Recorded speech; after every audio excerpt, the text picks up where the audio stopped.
জীবন মানেই সংগ্রাম। আর আমরা প্রত্যেকটা মানুষই কম বেশি আমাদের জীবনে সংগ্রাম করে বেঁচে থাকি, তাই না? হোক না সেটা কারো কাছে কষ্টের কিংবা সুখের, কিন্তু সংগ্রাম আমাদের করতেই হয়। আর আমরা বিশেষ করে বাড়ির বউরা কিন্তু সংসারেই সারাদিন খাটাখাটনির পরেই মনে হয় একটু মুখে কখন দিব। তো চলুন, আজ নতুন একটি আয়োজনের সাথে নতুন একটি দিন শুরু করছি। সকলে কেমন আছেন আমার প্রিয় পরিবার? আশা করছি ভালো আছেন, সুস্থ আছেন। আমার নতুন পরিবারে আপনাদের সকলকে জানাই অনেক অনেক ভালোবাসা, অনেক স্বাগত। তো ব্লগগুলোতে আপনারা অনেক অনেক ভালোবাসা দিচ্ছেন, সেই জন্য আপনাদের মন থেকে জানাই, মন মন প্রাণ থেকে জানাই একদম অনেক অনেক অনেক ভালোবাসা। আর গলার অবস্থা আমার গতকালকের বা পরশুদিনের দিন থেকে বেশ আজকে একটু হলেও মানে হালকা হালকা করে মানে উন্নত হচ্ছে, জানেন। একবারে তো কোনো কোনো জিনিস আর মানে ঠিক হয়ে যায় না। তো চলুন, এই যে উঠে নিয়ে ঝাড় দিচ্ছিলাম। আস্তে আস্তে কিন্তু গরম পড়েই গেছে বলুন। কারণ দেখছেন এখন শুধু এই যে রৌদ্র আর রৌদ্র। আর এই দিনগুলোতে দেখবেন মানে কড়া রোদ হবে, আর হবে হচ্ছে গিয়ে হাওয়া, প্রচণ্ড ধুলাবালি আর কি সমস্ত কিছু নিয়ে। তো এই যে আমাদের বাড়ির প্রত্যেকটা সদস্য ছোট বড় সকলে উঠে পড়েছে, আর আমি উঠানটাকে ঝাড় দিয়ে নিচ্ছিলাম তাড়াহুড়ো করে। এই উঠান ঝাড় দিতে দিতে কোমরটা এত লেগে যায় না, মাঝখানে মনে হয় দাঁড়িয়ে যাই। মানে জানেনই তো, ইঞ্জেকশন যেহেতু কোমরে দেয়, সি সেকশন বেবির ক্ষেত্রে আর কি। তো ওই ইঞ্জেকশনের ব্যথা যে প্রচণ্ড, হ্যাঁ। আর আমাদের উঠানটা যেহেতু অনেক বড়, তো মনে হয় ঝাড় দিতে দিতে একটুখানি 2-3 বার দাঁড়িয়ে যায়। তার মধ্যে এসে বাড়িতে বসিয়ে দিয়েছিলাম হচ্ছে রান্না। তো আমরা যেহেতু দুইজন, ওই জন্য এই ছোট্ট হাঁড়িটুকুতেই আজকে হয়ে যাবে আমাদের রান্না, জানেন। তো আয়ানকে বসিয়ে দিয়েছি হচ্ছে গিয়ে তার চেয়ারে, মানে এই সাইকেলটাতে। আর এখন আমি এই যে ভাতটা বেশ ভালো মতো করে রান্না কিন্তু করে নিলাম।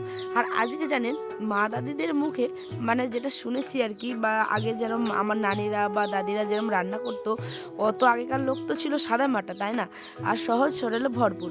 তো ওরা অত তরকারিতে মানে ভেজে বা এক্সট্রা অনেক মশলা দিয়ে সমস্ত কিছু রান্নাবান্না নাকি করতো না। বিশেষ করে আমি আমার নানি দাদিদের কথাই বলছি, ঠিক আছে?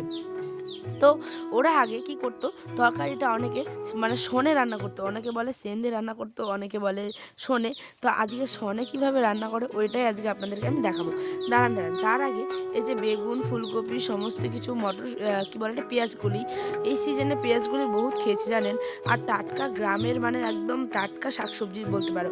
এবার চলুন, এই যে ফুলকপি আলু বেগুন আর পেঁয়াজগুলি দিয়ে এখানে হচ্ছে গিয়ে লঙ্কা বাটা, রসুন বাটা আর হচ্ছে গিয়ে পেঁয়াজ বাটা সমস্ত কিছু বেটে বিনা গ্যাস জ্বালিয়ে কিন্তু, ঠিক আছে। এই যে দেখছেন এখন সমস্ত কিছু তেল হলুদ লবণ একসাথে মাখে এবার আমি গ্যাসটাকে ধরে দিলাম। আর তার মধ্যে দিয়ে দিলাম সমস্ত কিছু মানে টমেটো, মানে মশলা না ভাজার মানে না ভেজেও আর কি। এই যে এটা রান্না করলাম না, এটাকেই বলে শোনে রান্না করা, মানে আগেই সব মশলা মাখিয়ে তেল মাখিয়ে নাকি রান্না করে। তো চলুন, এখানে আমি এখন কালকে খাওয়াটা দিয়ে আসি। মুড়ি খাও, মুড়ি খাও। অপেক্ষারত কালু, কিরে দাঁড়া। হ্যাঁ, বগলের তো যাতেই ভয় লাগছে, যদি মারে দেয় মায়ও। নে নে নে, খা খা খা। কচমচ করে বের খাচ্ছে গে। হ্যাঁ, কচমচ করে বের খাঁচা ফুলকপিগুলা।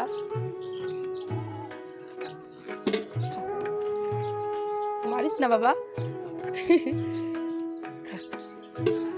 এই যে দেখলেন কালু, মানে হচ্ছে ওই যে ভাতের ফ্যান বা যেগুলো মানে আনাজের দানাগুলো ছিল সমস্ত কিছু ওকে আমি দিয়ে আসি।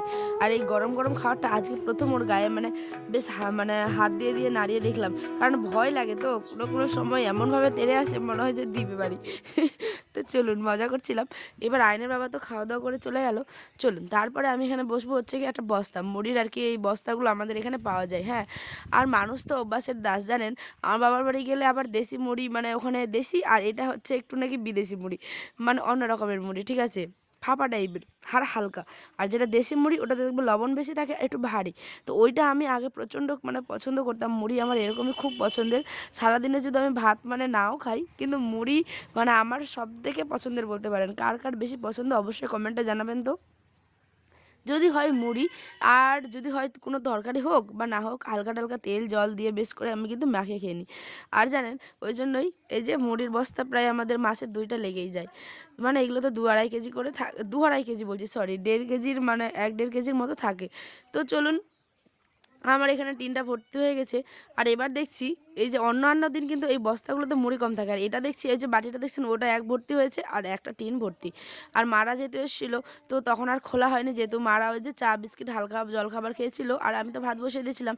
সেজন্য ভাবলাম চলুন আজকে একটু মানে চেলে নিই মুড়িটা। আর এই যে গুঁড়োগুলো দেখছেন এই গুঁড়োগুলো মানে এত বালি থাকে, কোনো সময় গুঁড়ো থাকে, যেহেতু মুখে মানে মুড়িটা গেলেই না কিচকিচ করে, সেই জন্য এটাকে চালা দিয়ে চেলে নিতে হয়। এবার আমি এখানে আয়নের স্নানের জন্য একদম তোড়জোড় লাগিয়ে দিয়েছি, যেহেতু এখন মানে প্রায় ১২টা, হ্যাঁ 12:30টার মতোই বাজে।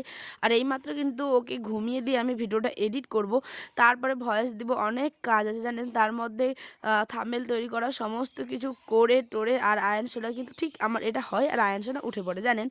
এইটুকু টাইম মানে আমি 1 মিনিটও বাজে নষ্ট করি না বলতে গেলে এখন। আর তারপরে ওকে খাওয়ানো থাকে, মানে আরও মানে ভিডিও করতে থাকে, মানে অনেক অনেক অনেক কাজ। আপনারা যারা ভিডিও করেন তারা তো জানেনই, তাই না? তো চলুন ওর কিছু কাপড়-চোপড় ছিল সেগুলোকেও মেলে দিলাম আর স্নান-টান করানো কিন্তু কমপ্লিট। তারপরে দেখছেন এই যে ব্ল্যাঙ্কেটটাকেও রোদরে দিয়ে দিলাম। যেহেতু আজ ভালো রোদ উঠেছে সেজন্য ব্ল্যাঙ্কেটটাকে রোদরে দিয়ে দিয়েছিলাম। আর তারপরে আপনি যতই উঠানটা ঝাড় দেন না কেন, এই উঠানের অবস্থা এরকমভাবে এলোমেলো হবেই। কারণ এই যে আমাদের বাড়িতে যেহেতু কালু থাকে, তারপর হচ্ছে ছাগল-টাগল থাকে, ওদের বিভিন্ন রকমের খড়গুলো রোদরে দেয় সেই জন্য। তো চলুন তারপরে আমার কুলোটা তো ভেঙে গেছে, বাবাকে বলেছি বেঁধে দেওয়ার জন্য। যার জন্য আর কি মায়েদের কুলা নিয়ে আসলাম রান্নাঘর থেকে। এনে এই যে এখন এটা হচ্ছে গিয়ে রেশনের চাল। আচ্ছা, গরিব বড়লোক প্রত্যেকেই তো খায়, তাই না? যখন দানাকে তো কখনো মানে কি বলে ফেলে দেওয়া বা অন্য কোথাও বিক্রি করে দেওয়ার থেকে খাওয়া অনেক সম্মানের। রেশনের চাল তো কম বেশি প্রত্যেকটা মানুষই খেয়ে থাকি আমরা, তাই না? অনেকে আবার খান না। তো সেটা আপনাদের মানে অনেকের ব্যক্তিগত ব্যাপার। কিন্তু আমরা আবার খাই। তো চলুন দেখছি কয়েকটা সুরা পাকা মানে ধরে নিয়েছিল।